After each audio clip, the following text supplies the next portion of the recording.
A variety of reasons, some social, some economic, some environmental, and so on, that we've got to get on with building transit in the city. We haven't been doing what other self-respecting cities in the world have been doing of our scale and of our excellence. Finally, we have something now where you might even argue that we're ahead of some other cities and that we have a plan that's been put together, and people can argue about that plan, whether it's the right plan or the wrong plan, or big enough or bold enough.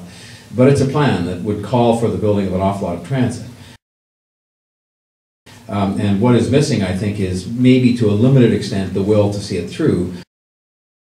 Of all, what's missing is a big chunk of the money to pay for it. And what we're going to be trying to do as Civic Action, in a nonpartisan way, is simply to put squarely on the table with the populace, but also with decision makers, the fact that we've got to decide now on how to pay for this. It isn't whether we should build it, it isn't if we should pay for it, it isn't that somehow the money is going to appear from somewhere else, because it isn't.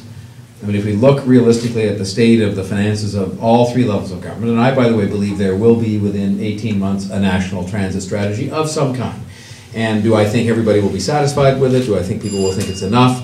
Not necessarily, but I believe there will be one in the next year and a half or 2 years, because I think there is a growing recognition on the part of decision makers in Ottawa that go around the world, and they have the privilege of doing that on Canada's behalf and seeing what's being done in Asia, what's being done in Europe, in cities a lot smaller and less sophisticated and less wealthy than the GTA.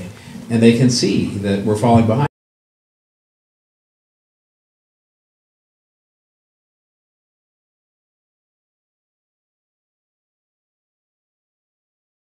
Invite as many people as we could who were younger people who had grown up in Toronto and got educated here. Say, what can we do to bring you home?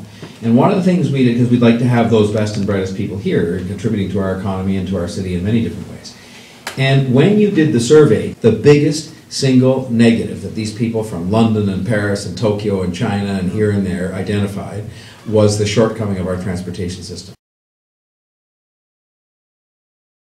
When they called to talk about it, they didn't make a choice bitterly and sort of moaning and groaning. They said, well, all right, if we really do have to get on with it and if we have to find a way to pay for it, then I would pick this.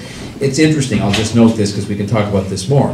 The thing they picked was some kind of a supplement on the HST, a levy of some kind, and their reasoning when you asked them was because they said, well, then it will be spread across the entire population, which will be the beneficiaries of this money, because everybody will benefit in some way or other from properly building out transit and paying for it and getting on with it.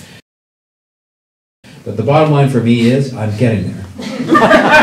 We got to decide, and we got to decide now, and the decision makers have to show some courage in saying to the people, I believe if we had a referendum on this, properly educated and properly put forward, it would pass, as it did in Los Angeles.